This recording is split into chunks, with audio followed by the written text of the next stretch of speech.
Amén, que así sea, Pastor Bor, que Dios con su manto de justicia sea protegido donde quiera que vayas. Y su familia, hermanos y hermanas en cada pueblo o ciudad que constantemente se reúnen. Dios les bendiga abundantemente. Es muy cierto lo que dice el Señor en su palabra, cuando dice que Satanás sufrirá más que todos los pecadores, por el hecho que engañó a todos los seres humanos para hacer el malo. Ninguno de los malos hombres o mujeres sufrió los 1000 años que ninguna compañía humana quedó con él los 1000 años. En ningún lado dice que el fuego es la gloria de Dios. Lo que hace una comparación alegórica son símbolos para decir que Dios todo lo ilumina, en cambio el fuego quema.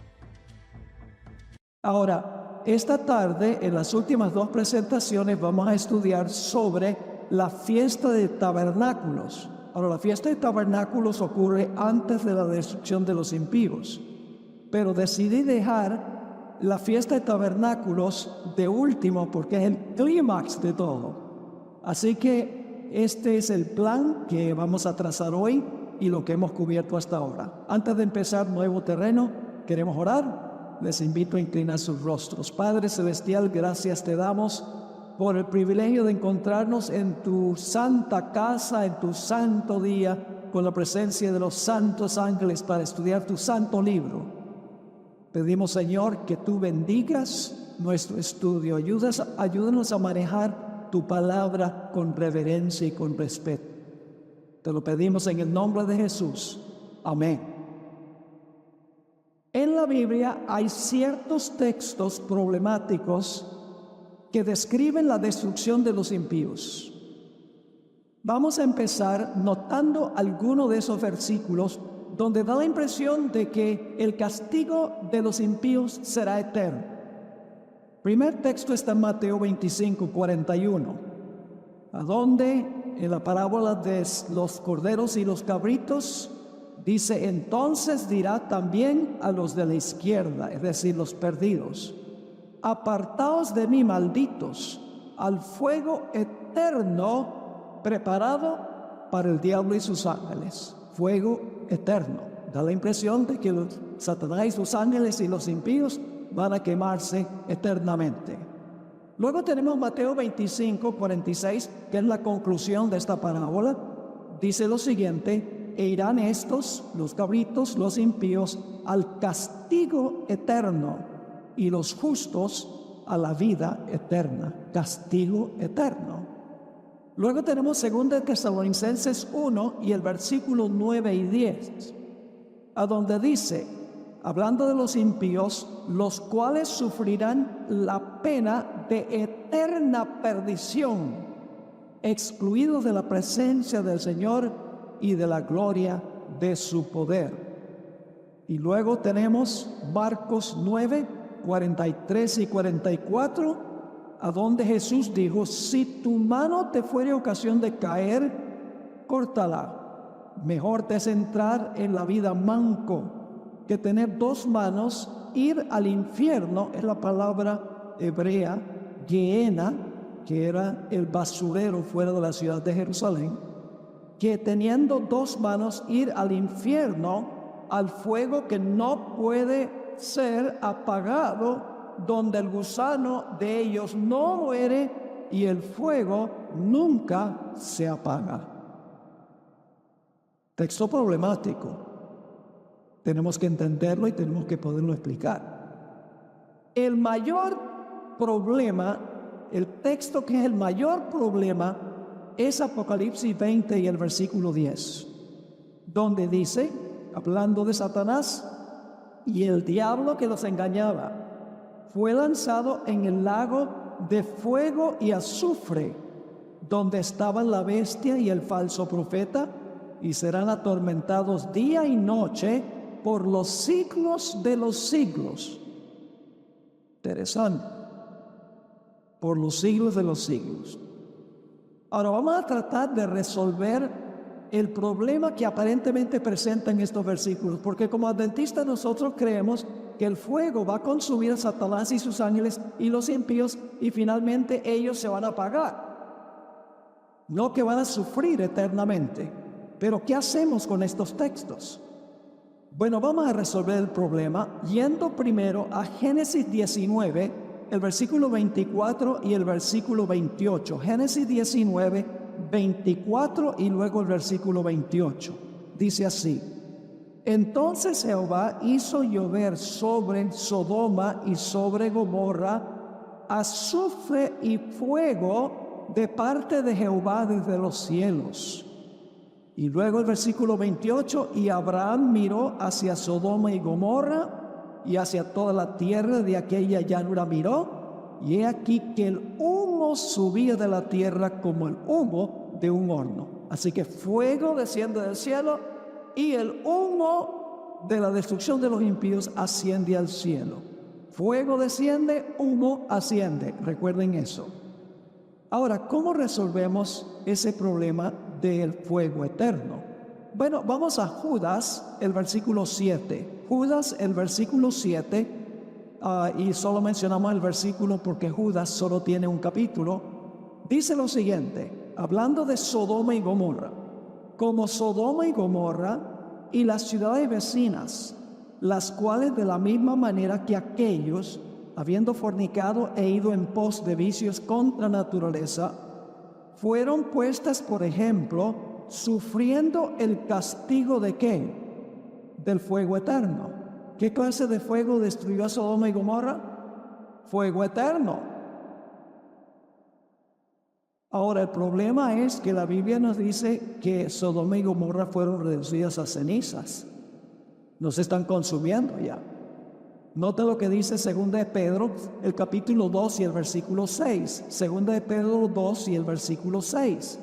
Dice: y si condenó por destrucción a las ciudades de Sodoma y Gomorra, reduciéndolas a ceniza y poniéndolas de ejemplo a los que habían de vivir impíamente. ¿A qué fueron reducidas las ciudades? A cenizas. ¿Han tratado alguna vez de prender cenizas?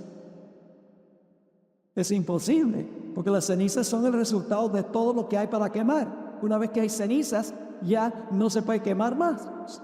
Así que Sodoma y Gomorra fueron destruidos con fuego eterno, pero fueron reducidas a cenizas, es decir, se apagaron. Entonces tenemos que saber algo en cuanto al fuego. Ahora, ¿qué es el fuego que destruyó a Sodoma y Gomorra? Vamos a Deuteronomio 4 y el versículo 23 y 24. Deuteronomio 4, 23 y 24. Dice allí Dios a Israel: guardaos, no os olvidéis del pacto de Jehová vuestro Dios, que Él estableció con vosotros, y no os hagáis escultura o imagen de ninguna cosa que Jehová tu Dios te ha prohibido. Porque Jehová tu Dios es fuego consumidor, Dios celoso. ¿Qué es Dios? Dios es fuego consumidor. ¿Por cuánto tiempo ha sido Dios fuego consumidor? Para siempre.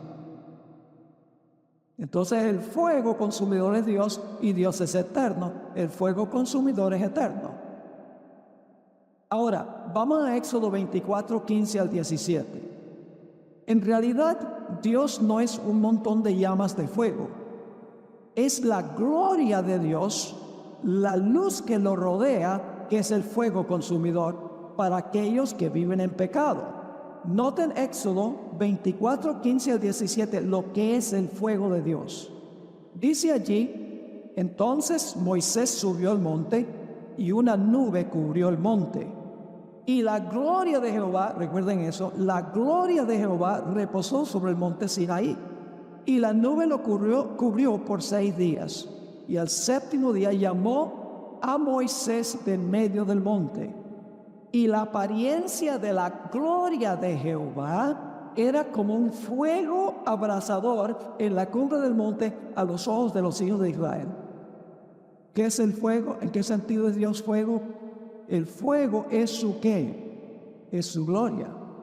La luz resplandeciente que lo rodea a él. Nota Apocalipsis, el capítulo 15 y el versículo 2. Apocalipsis 15 y el versículo 2. Aquí habla del mar de vidrio que está delante del trono de Dios. Y dice que es un mar de vidrio mezclado con fuego. Vamos a leerlo. Dice, vi también como un mar de vidrio mezclado con fuego. Y a los que habían alcanzado la victoria sobre la bestia y su imagen y su marca y el número de su nombre, en pie sobre el mar de vidrio con las arpas de Dios. Un mar de vidrio, no es que era de vidrio, sino parecía de vidrio, mezclado con fuego. ¿Cómo entendemos eso? Bueno, el Espíritu de Profecía lo explica claramente. En El Conflicto de los Siglos, página 630, Elena White escribió, delante del trono, sobre el mar de cristal, ese mar de vidrio que parece revuelto con fuego por lo mucho que resplandece con la gloria de Dios. ¿Qué era el fuego mezclado con el mar de vidrio? Era la gloria de Dios, quien estaba sentado sobre el trono por encima de ese mar de vidrio. Ahora vamos a leer qué es lo que destruye a los impíos. ¿Qué es el fuego que destruye a los impíos? En realidad es la gloria de Dios. Noten lo que dice en el Deseo de todas las gentes, página 712. Dice allí, Dios les da la existencia por un tiempo a los seres humanos para que desarrollen su carácter y revelen sus principios. Logrado esto, reciben los resultados de su propia elección. Por una vida de rebelión, Satanás y todos los que se unen con él se colocan de tal manera en desarmonía con Dios que la misma presencia de él es para ellos un fuego consumidor. ¿Qué es el fuego consumidor? La presencia de Dios. Y luego termina la cita, la gloria de aquel que es amor los destruye. ¿Qué es lo que destruye a los impíos? La gloria de Dios. Y la gloria de Dios es el fuego consumidor. Ahora yo pregunto, las ciudades de Sodoma y Gomorra, ¿cómo fueron destruidas? Dios quitó el velo por un momento y reveló su ¿qué? Y reveló su gloria. El fuego consumidor consumió a Sodoma y Gomorra, pero escuchen bien, el fuego es eterno porque es la gloria de Dios, pero lo que consume el fuego no es eterno. ¿Entendieron eso o no? El fuego, la gloria de Dios que destruyó a Sodoma y Gomorra es eterno porque el fuego es la gloria de Dios, pero lo que la gloria de Dios consume no es eterno. Es el fuego que es eterno, no lo que consume el fuego, lo que es eterno. ¿Están entendiendo lo que estoy diciendo? Ahora, ¿qué significa entonces fuego eterno? Sencillamente significa un fuego que es eterno, que produce resultados eternos, y el resultado eterno es que los impíos son reducidos a cenizas. ¿Qué significa castigo eterno? Castigo eterno significa que Dios castiga a los impíos con la muerte y quedan muertos para siempre. No están muriendo y muriendo y muriendo y muriendo y muriendo, no. El castigo eterno es que sufren la muerte y dejan de existir eternamente. El castigo es eterno en sus resultados, no en su proceso. ¿Qué significa destrucción eterna? Sencillamente significa que son destruidos y quedan destruidos ¿por cuánto tiempo? Quedan destruidos para siempre. Estas frases no son difíciles de entender cuando entendemos lo que es el fuego eterno. Ahora, ¿qué hacemos con Marcos 9, el versículo 43, donde habla del fuego que no se apaga? Bueno, vamos a mirar Mateo 3 y el versículo 12. Mateo 3 y el versículo 12. Aquí Juan el Bautista está hablando en cuanto al juicio que Dios va a ejecutar sobre los infieles en Israel.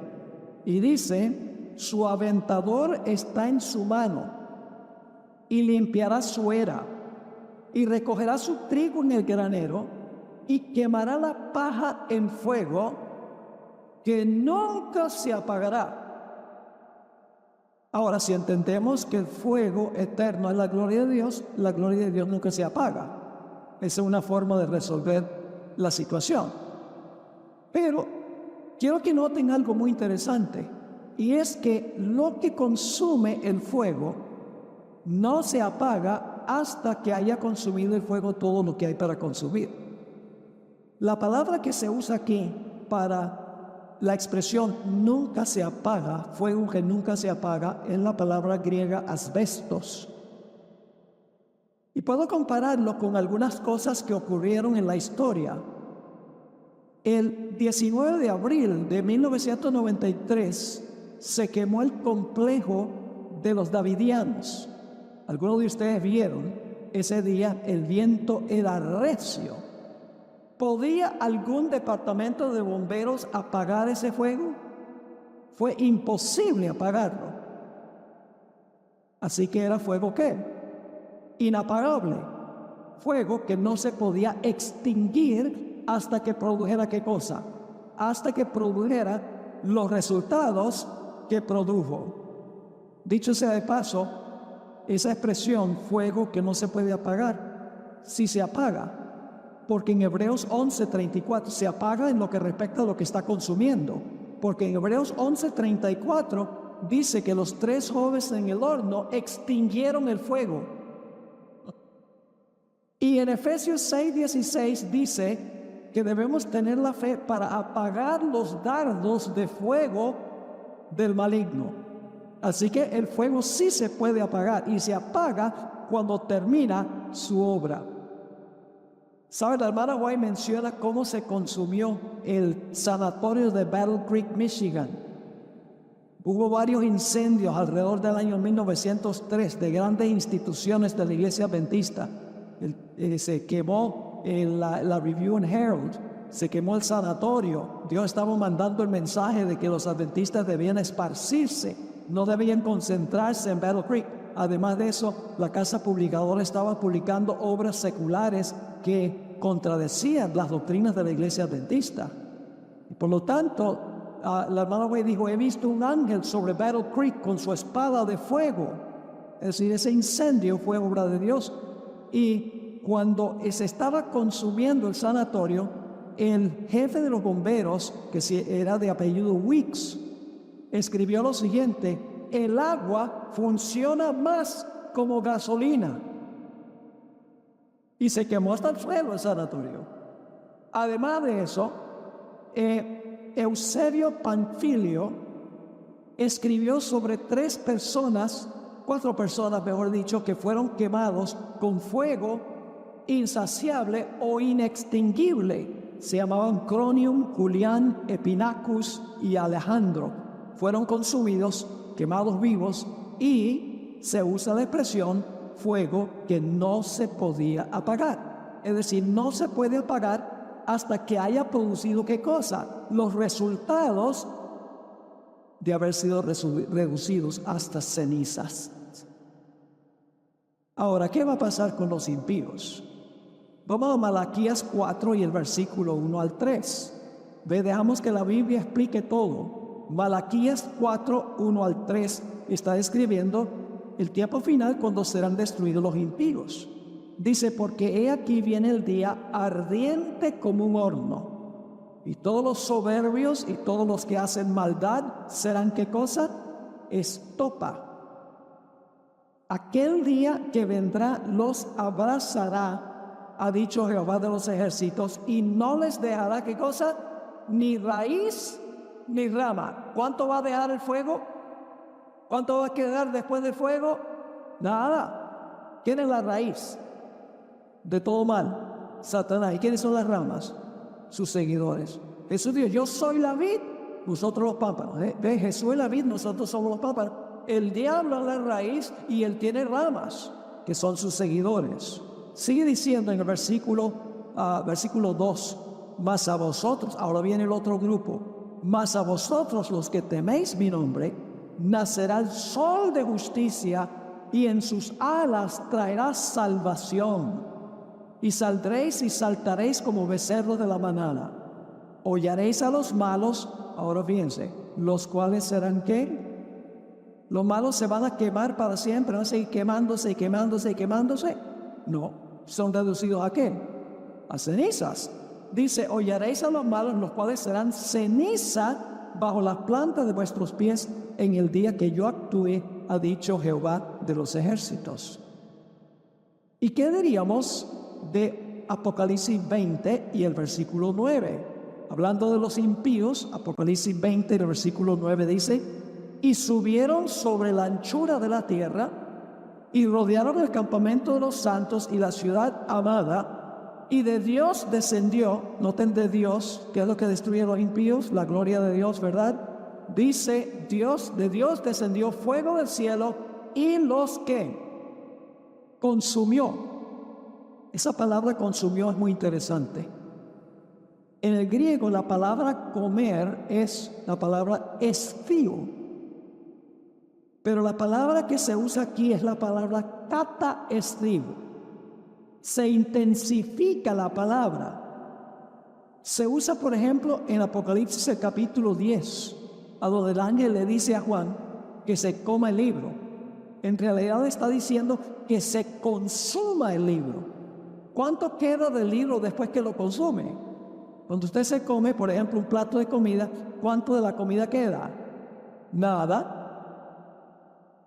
Es decir, la palabra aquí es que los impíos son ¿qué cosa? Consumidos y dejan de existir. Una mejor traducción sería, serán devorados. Las versiones en inglés dicen devoured. Es la misma palabra también que se usa en Apocalipsis 12:4, donde dice que el dragón quería devorar al niño cuando naciera. ¿Qué significa eso? Que quería devorar al niño. ¿Lo quería qué? Lo quería matar, exactamente. Así que la palabra kata estío es una intensificación de la palabra comer. No es solamente comer, sino es ¿qué cosa? Devorar. Como cuando hay un buen plato de comida y tenemos un hambre, no comemos, devoramos. ¿Y el plato queda qué? El plato queda vacío. Noten lo que dice Apocalipsis 21:8. Apocalipsis 21 y el versículo 8. Dice, pero los cobardes e incrédulos, los abominables y homicidas, los fornicarios y hechiceros, los idólatras y todos los mentirosos, tendrán su parte en el lago que arde con fuego y azufre, lo mismo que destruyó Sodoma y Gomorra, dicho sea de paso, que es la muerte que es la muerte segunda. Vamos a analizar un poquito esa muerte segunda. Todos nosotros, los que estamos aquí, nacimos a este mundo y estamos viviendo lo que podríamos llamar nuestra primera vida. ¿Correcto? Ahora, si una persona, hablemos de una persona que no ha aceptado a Cristo Jesús, si una persona vive su primera vida y cuando muere, muere fuera de Cristo, su primera muerte, ¿correcto? Pero yo pregunto, ¿esa persona va a resucitar en el futuro? ¿Sí o no? Claro que va a resucitar. ¿Cuándo va a resucitar? Después de los 1000 años. Y entonces después que se juzga a esa persona, la persona va a sufrir ¿qué cosa? Va a morir otra vez. ¿Cuál muerte es esa? La muerte segunda. En la Biblia, la muerte segunda siempre viene después de los 1000 años.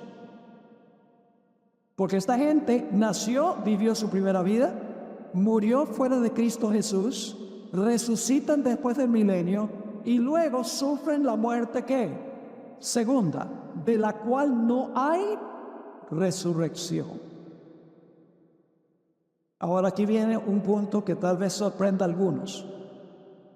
¿Saben quiénes van a vivir en la presencia del fuego eterno? Los justos.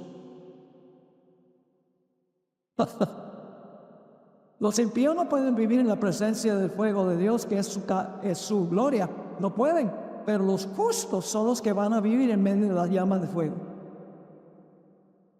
Las iglesias no adventistas dicen que los impíos van a estar en el fuego y se van a quemar y van a estar sufriendo y van a estar gritando por la eternidad. Pero la Biblia enseña que ellos se van a extinguir, ya lo hemos visto. Pero los justos, que tienen un carácter que ha sido limpiado, purificado, van a poder vivir en la presencia de un Dios santo, quien es fuego consumidor, cuya gloria es un fuego consumidor, y el fuego no los va a consumir. Noten Isaías 33 y el versículo 14 y 15. Isaías 33 y el versículo 14 y el versículo 15. Dice: los pecadores se asombraron, ¿dónde? Se asombraron en Sión. Espanto sobrecogió a los hipócritas. Y luego hace la pregunta: ¿quién de nosotros morará con el fuego consumidor? ¿Quién de nosotros habitará con las llamas eternas? Ahora fíjense la respuesta: el que camina en justicia y habla lo recto, el que aborrece la ganancia de violencias, el que sacude sus manos para no recibir cohecho, el que tapa sus oídos para no oír propuestas sanguinarias, el que cierra sus ojos para no ver cosa mala. ¿Quiénes son los que van a habitar en la presencia del fuego consumidor y de las llamas eternas?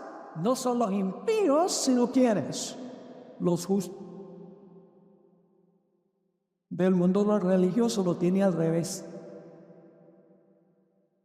Dios no va a torturar a los impíos por toda la eternidad, hermanos y hermanas, porque cada uno será castigado conforme a sus obras. Vamos ahora a ese punto. ¿Cuánto tiempo sufrirán los malos? Vamos a Lucas 12, 47 y 48. Yo pregunto, ¿Dios es justo? ¿Dios es justo, sí o no? Saben que nuestro sistema de justicia en los Estados Unidos, aunque se está perdiendo también en gran medida, consta de que una persona es inocente hasta que se le compruebe culpable en un tribunal. Ese es el plan de Dios. Una persona es inocente hasta que en un juicio se compruebe que la persona es culpable. Y en un juicio hay una investigación del caso. Luego, basado en la investigación del caso, se pronuncia sentencia, y la sentencia tiene que ver con cuán serio fue el crimen. ¿Sí o no? Yo pregunto, ¿es diferente el castigo de una persona que se come un semáforo en rojo que de una persona como en Búfalo que mató a 10 personas? ¿El castigo es distinto? ¿O es que el juez dice, el que se comió el semáforo y el que mató a esas 10 personas, los dos a la silla eléctrica?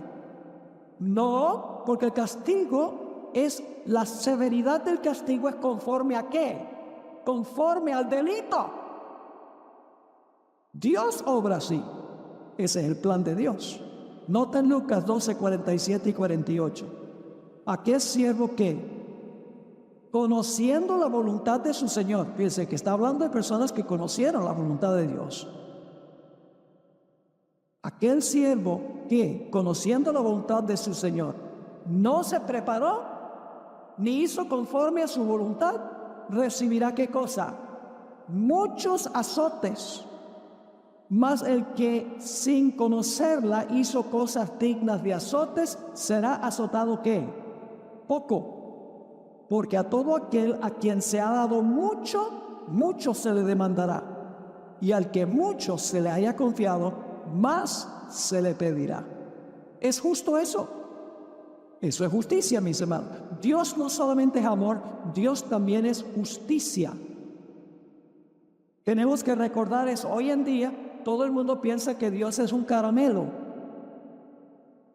que Dios es tan amante. Algunos inclusive que han dejado la iglesia adventista están enseñando el universalismo, que todos se van a salvar, hasta Satanás, porque Dios es demasiado amoroso como para condenar a nadie.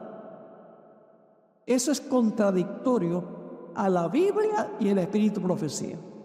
La Biblia es clara que los impíos van a sufrir de acuerdo a la vida que ellos vivieron. Noten Apocalipsis 20 y el versículo 13. Apocalipsis 20 y el versículo 13.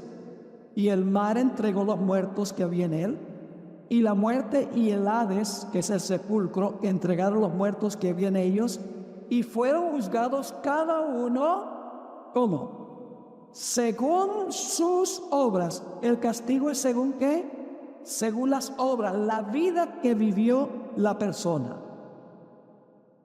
Ahora, yo mencioné en una clase el otro día, merecería un pecador común y corriente que nunca le hizo mal a nadie el castigo que va a recibir Hitler? Lógicamente que no. ¿Sería justo que un juez castigue una violación de tránsito y un asesinato con la misma sentencia? Obviamente que no. Ahora vamos a leer Isaías 66. Isaías 66 y los versículos 22 y 23. Isaías 66, 22 y 23. Es un texto que conocemos muy bien. Dice que se va a guardar el sábado en el mundo venidero, pero hay un problemita, porque generalmente paramos de leer en el versículo 23 y pasamos por alto el versículo 24, porque es medio problemático. Piense lo que dice Isaías 66, 22 y 23. Porque como los cielos nuevos y la nueva tierra que yo hago permanecerán delante de mí, dice Jehová, así permanecerá vuestra descendencia y vuestro nombre, y de mes en mes y de sábado en sábado vendrán todos a adorar delante de mí, dijo Jehová. Y nosotros usamos esto para decir que en la tierra nueva se va a guardar el sábado.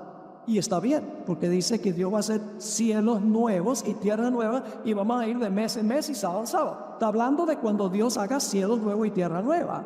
Pero luego el siguiente versículo dice, y saldrán, los que están en la ciudad, saldrán y verán los cadáveres de los hombres que se rebelaron contra mí, porque su gusano nunca morirá, ni su fuego se apagará, y serán abominables a todo hombre. Entonces la impresión que recibimos es que los justos van a estar dentro de la ciudad, la Nueva Jerusalén, y de mes en mes y de sábado en sábado van a ir a adorar a Dios, mientras que afuera de la ciudad están los impíos, los cadáveres de los impíos quemándose.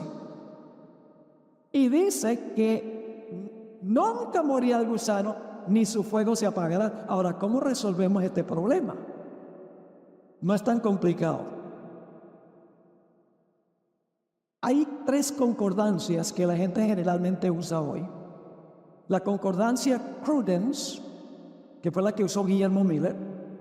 La concordancia Strong's y la concordancia Young's en inglés. Ahora, el que hizo la concordancia Young, es muy interesante lo que él dijo. A él le fastidiaba que a veces los verbos en la Biblia se traducían incorrectamente.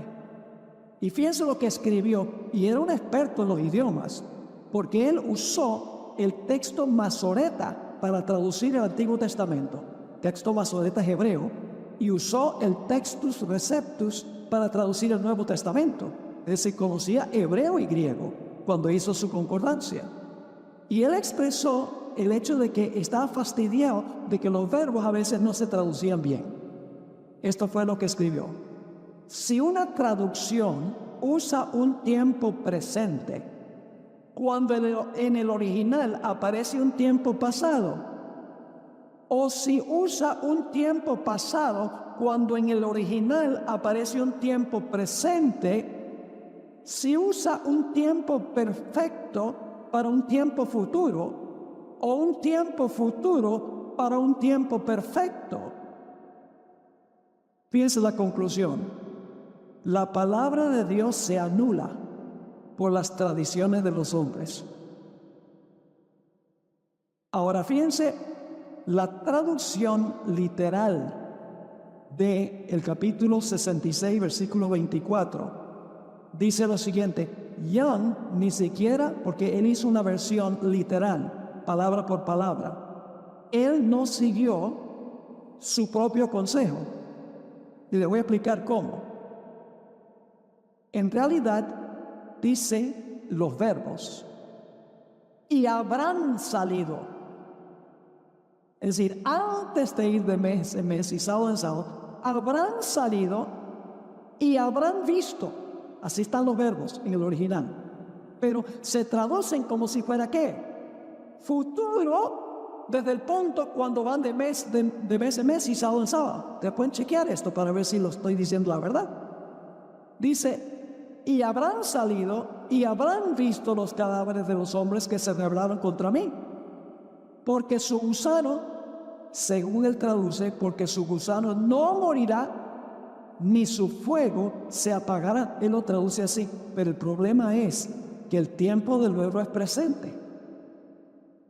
No siguió su propio consejo, porque en el original dice, el gusano no muere, ni el fuego se apaga, mientras está haciendo su obra. No está en futuro, sino presente. Y luego dice, y habrán sido abominables a todo hombre. Ahora, y también agregó la palabra nunca, donde el gusano nunca morirá, ni el fuego nunca se apagará. En el original no está la palabra nunca. Pero el problema es que a veces los traductores le infunden a la Biblia sus ideas preconcebidas. Él era un hombre que creía en un infierno que arde para siempre y no siguió su propio consejo. Es decir, que el versículo después de mes en mes y sábado en sábado se debe entender como dice, cuando vamos de mes en mes y sábado en sábado, habrán salido y habrán visto antes de esto los cadáveres de los hombres que se rebelaron contra mí, porque su gusano no muere, ni su fuego se apaga, y habrán sido abominables a todo hombre. Así que no hay ningún problema, porque el versículo que sigue al 22 y al 23 está diciendo que antes de que vayan de mes en mes y sábado a sábado habían visto eso. ¿Están entendiendo lo que estoy diciendo? Ahora, volvamos, ese era un paréntesis muy importante, volvamos ahora al texto más problemático de todos. Apocalipsis 20:10. Dice, el diablo que los engañaba fue lanzado en el lago de fuego y azufre, a donde estaban, ¿quiénes? A donde estaban la bestia y el falso profeta, y serán atormentados día y noche. Yo pregunto, ¿los impíos van a sufrir tormento mientras se están quemando? Sí, sí van a sufrir tormento, ¿cómo no? Lo único es que el tormento no es eterno. Pero aquí dice, y serán atormentados día y noche por los siglos de los siglos. Sería un largo periodo, ¿sí o no? Por los siglos de los siglos, un largo periodo. Ahora, ¿de dónde viene este lenguaje? Este lenguaje viene de Isaías 34, 9 y 10. Isaías 34, 9 y 10. Está hablando de la destrucción de Edom. Y dice así, sus arroyos se convertirán en brea, y su polvo en azufre, y su tierra en brea ardiente. No se apagará noche ni de día, perpetuamente subirá su humo. Y ahora explica qué significa la expresión no se apagará de noche ni de día, perpetuamente subirá su humo. Dice, de generación en generación será asolada y nunca más pasará nadie por ellos. Yo pregunto, ¿Edom todavía se está quemando? Todavía está ardiendo allá. Es a donde está Jordania hoy en día, donde está Petra. Allá, eso está todo encendido y prendido, de tal manera que nadie puede visitar a Petra. Claro que no, se apagó. Sencillamente la expresión no se apagará de noche ni de día, perpetuamente subirá su humo. Luego explica qué significa, de generación en generación será asolada, nunca jamás pasará alguien como, pasará alguien por ella. Ahora permítanme explicarles este asunto muy interesante. La expresión por los siglos de los siglos viene de una palabra griega que es aion. Se repite 2 veces, es decir, es un aion intensificado. Ahora, hay un par de citas, 3 citas aquí en el material que no voy a leer por la premura del tiempo, pero los expertos en el idioma hebreo y griego, la palabra en hebreo es olam y la palabra griega es aion, la palabra equivalente. Los expertos en el idioma hebreo y griego dicen que la palabra aion no necesariamente significa algo sin fin. Y ustedes pueden leer estas citas que tenemos aquí. Tal vez voy a leer esto, la última cita, que es del diccionario teológico de Kittel, uno de los más famosos. Dice, en las fórmulas plurales de aion, que es la palabra que aparece allí, el significado de aion se fusiona con el de un periodo largo, pero ¿qué? Es decir, la palabra aion representa un periodo largo, pero ¿qué? Limitado. En particular, aion, en este sentido, significa el tiempo o la duración del mundo. Es decir, el tiempo como limitado por la creación y la conclusión. Es decir, la palabra aion se puede usar para describir el periodo de la historia del mundo, de la creación hasta el fin. En el Nuevo Testamento se usa para describir, es un periodo largo, pero tiene sus ¿qué? Tiene sus límites. Sigue diciendo, en este punto nos enfrentamos al hecho notable de que en la Biblia se usa la misma palabra aion para indicar 2 cosas que parecen ser profundamente antitéticas, es decir, la eternidad y la duración del mundo. Este doble sentido que comparte con el olam hebreo remite a un concepto de eternidad en el que la eternidad se identifica con la duración del mundo. Que la expresión por los siglos de los siglos es un periodo largo, pero puede tener ¿qué? Pero puede tener límites y tiene límites. Ahora, ¿cómo sabemos que Satanás no va a arder para siempre y siempre y siempre y siempre va a arder para siempre, nunca se va a apagar? ¿Cómo sabemos eso? Que Satanás y los impíos no van a estar quemándose para siempre. Vamos a ver si es verdad. El análisis que hicimos de la palabra aion, vamos a ver si es correcta, mirando otros textos. Vamos a Ezequiel 28 y el versículo 18 y 19, que está hablando del final de Satanás. Ezequiel 28, 18 y 19. Dice allí, hablándole Dios a este personaje, con la multitud de tus maldades y con la iniquidad de tus contrataciones profanaste tu santuario. Yo pues saqué fuego de medio de ti, el cual te consumió. ¿Y te puse en qué? ¿A qué va a ser reducido Satanás? A ceniza. Y te puse en cenizas sobre la tierra a los ojos de todos los que te miran. Todos los que te conocieron de entre los pueblos se maravillarán sobre ti. Y ahora escuche bien, espanto serás y para siempre dejarás de ser. ¿Satanás va a existir en el fuego para siempre? No, porque va a dejar de ser. ¿Va a quemarse para siempre? No, porque es reducido a ¿qué? A cenizas. Y vuelvo a leer Malaquías 4, 1 al 3. Malaquías 4, 1 al 3. Porque aquí viene el día ardiente como un horno, y todos los soberbios y todos los que hacen maldad serán estopa. Aquel día que vendrá los abrazará, ha dicho Jehová de los ejércitos, y no les dejará ni raíz ni rama. ¿Cuánto va a quedar de la raíz?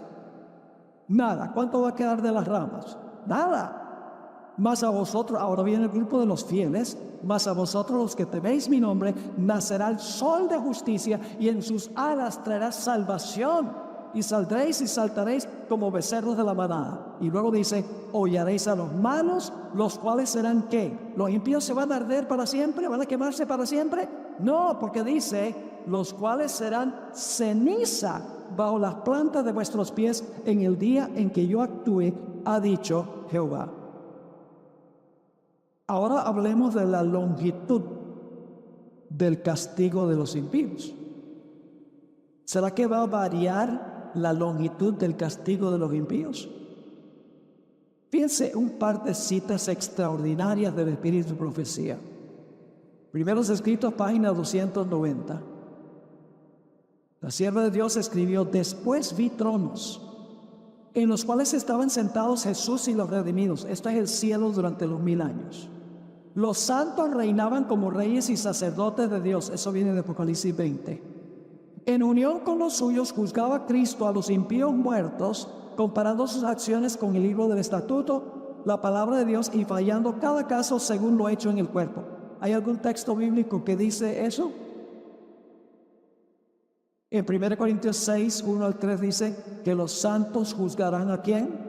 Al mundo. Y dice que los santos juzgarán a los ángeles. Esto es bíblico lo que ella está diciendo. Eso pasa durante el milenio. Luego dice: después sentenciaban a los impíos al castigo que debían sufrir de acuerdo con sus obras. ¿El castigo es conforme a qué? Conforme a sus obras. Y quedaba escrita frente a sus nombres en el libro de la muerte. También Satanás y sus ángeles fueron juzgados por Jesús y los santos. Eso es bíblico, lo dice 1 Corintios 6, 3. No lo dice el hermano White nada más, lo dice la Biblia. Ahora escuchen esto: el castigo de Satanás había de ser mucho más terrible. Mala traducción, la hermana White escribió en inglés. En realidad en inglés dice: el castigo de Satanás iba a ser mucho mayor. Y vamos a ver que va a ser mucho mayor por el tiempo en que se va a consumir. Así que dice: el castigo de Satanás había de ser mucho mayor que el de aquellos a quienes engañó. Su sufrimiento había de ser incomparablemente mayor. Tampoco es una buena traducción, porque en inglés dice: su sufrimiento iba a exceder tanto el de ellos, de los que engañó, que no admite comparación. El castigo de Satanás va a ser tanto mayor en lo que respecta a longitud, que no se puede comparar con el tiempo que van a sufrir los impíos. Así que dice: su sufrimiento iba a exceder tanto el de ellos que no admite comparación. Y luego dice: después de perecer todos los que fueron engañados por él, Satanás iba a continuar viviendo para sufrir mucho más tiempo. ¿En qué sentido es mayor el castigo de Satanás? ¿Tiene que ver con la intensidad del sufrimiento o con la longitud? Con la longitud, según el contexto. Y usted dice: ¿pero por qué? Ya le voy a explicar por qué. En otra cita, en Primeros Escritos, página 294, encontramos esta cita: vi que unos quedaban pronto aniquilados, mientras que otros sufrían por más tiempo. No todos van a sufrir la misma cantidad de tiempo. A cada cual, ahora viene la explicación de por qué. A cada cual se le castigaba según las obras que habían hecho con su cuerpo. Algunos de los impíos tardaban muchos días en consumirse por sus pecados. Y aunque una parte de su cuerpo estaba ya consumida, el resto conservaba plena sensibilidad para el sufrimiento. Dijo el ángel: el gusano de la vida no morirá, ni su fuego se apagará, mientras haya alguna partícula que consumir. Y luego dice: Satanás y sus ángeles sufrieron largo tiempo. Sobre Satanás pesaba no solo el castigo de sus propios pecados, sino también el de todos los de la hueste redimida que habían sido puestos sobre él. ¿Pueden concebir de esto? Estudiamos el santuario. ¿Qué sucedía en el servicio diario? Los pecados de los que se arrepentían, confesaban y confiaban en Jesús, entraban ¿a dónde? Al santuario. ¿Qué pasaba al final del día de expiación? Todos esos pecados fueron colocados sobre la cabeza del que era responsable por el pecado.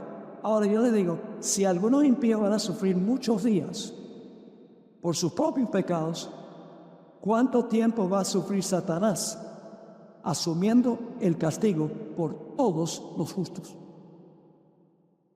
Mucho tiempo. Si hubiera tiempo, le hablaría un poco más sobre el milenio. Después del milenio, el tiempo va a ser mucho más largo de lo que nosotros pensamos. Sigue diciendo la cita: Satanás y sus ángeles sufrieron largo tiempo. Sobre Satanás pesaba no solo el castigo de sus propios pecados, sino también el de todos los de la hueste redimida que habían sido puestos sobre él. Y eso no es todo. Además, debía sufrir por la ruina de las almas a quienes engañara. Después vi que Satanás y toda la hueste de los impíos estaban consumidos y satisfecha la justicia de Dios. Es un asunto de justicia, hermano. Ay, ¿cómo Dios puede hacer eso? Peor lo que creen las iglesias protestantes, que no va a castigarlos según sus obras, sino que los va a castigar quemándolos eternamente. Por lo menos este sistema es justo, conforme a sus obras. Pero decir que se van a quemar para siempre por haber pecado 80 años, eso sí sería injusticia. Así que dice: después vi que Satanás y toda la hueste de los impíos estaban consumidos y satisfecha la justicia de Dios.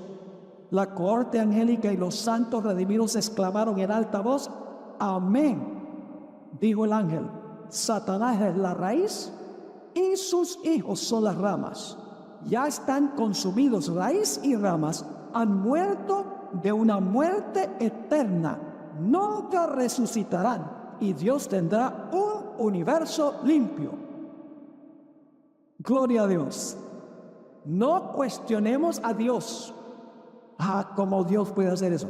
Cada rato vimos: ¿cómo Dios puede hacer eso? ¿Y por qué Dios permite eso? ¿Y por qué Dios hace lo otro? Lo que hace Dios siempre lo hace en armonía con su carácter de amor y también con su carácter de justicia. No cuestionemos a Dios. Y la destrucción de los impíos, hermanos y hermanas, es una destrucción que es la obra extraña de Dios.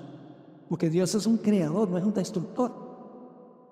Contrario a lo que Dios hubiera querido. Noten Isaías 28:21. Dice: porque Jehová se levantará como en el monte Perasim, como el valle de Gabaón se enojará para hacer su obra, su extraña obra, y para hacer su operación, su extraña operación. Ahora quiero terminar leyendo una cita del Espíritu Profecía que resume todo lo que hemos estudiado.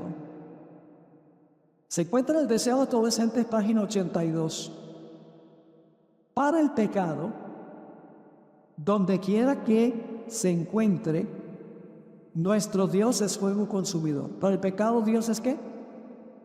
Un fuego consumidor. Ahora escuchen: en todos los que se sometan a su poder, el Espíritu de Dios consumirá el pecado. Los que se someten al Señor, ¿qué va a hacer el Espíritu Santo? En su vida va a consumir el pecado. Pero escuchen: pero si los hombres se aferran al pecado, llegan a identificarse con él, entonces la gloria de Dios, que destruye el pecado, debe destruirlos a ellos también. Y luego usa el ejemplo de Jacob. Jacob, después de su noche de lucha con el ángel, exclamó: vi a Dios cara a cara y fue librada mi alma. Jacob había sido culpable de un gran pecado en su conducta hacia Esaú, pero se había arrepentido. Su transgresión había sido perdonada y purificado su pecado. Por lo tanto, podía soportar la revelación de la presencia de Dios. Pero siempre que los hombres se presentaron a Dios mientras albergaban voluntariamente el mal, fueron destruidos.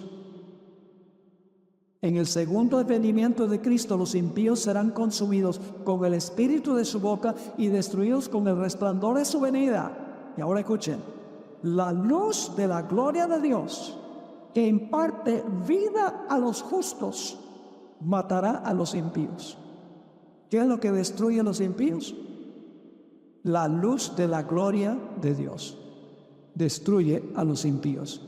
Y luego Dios tendrá un cielo nuevo y una tierra nueva, ¿a dónde está la justicia? Ahora, hermanos y hermanas, Esto debe enseñarnos a nosotros una gran lección. Y es que el Señor Jesucristo quiere consumir el pecado de nuestra vida.